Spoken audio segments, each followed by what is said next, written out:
ছুটিকে সাজা দিতে গিয়ে নিজেই ছুটিকে জড়িয়ে ধরে সোজা বাথটাবের মধ্যে পড়ে গেল অভি, এবং বাথটাবে পড়ে দুজনের দিকে হাঁ করে তাকিয়ে রয়েছে। চোখের পলক ফেলতে পারছে না দুজনে কেউ।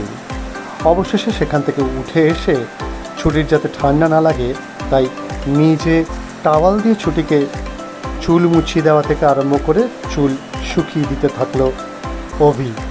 তারপর যখন ছুটি সিঁদুর করছে, অভি একভাবে তার দিকে তাকিয়ে রয়েছে। এই সমস্ত কিছু দেখেই বোঝা যায় ছুটির প্রেমে পড়েছে অভি, এবং অভিকেও ভালোবাসে ছুটি। কিন্তু খুব শিগগির আসতে চলেছে বিশাল গণ্ডগোল। তার কারণ তার বাবা সেই ভাই বোনের থেকে প্রচুর টাকা লোন করে নিলেন, এবং তারা বাড়িতে আসতে চলেছে।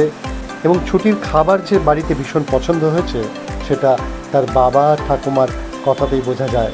তাই বাড়িতে যখন লোক আসছে সেই লোকদের জন্য রান্না করবে ছুটি, বাবার সেটাই ইচ্ছে।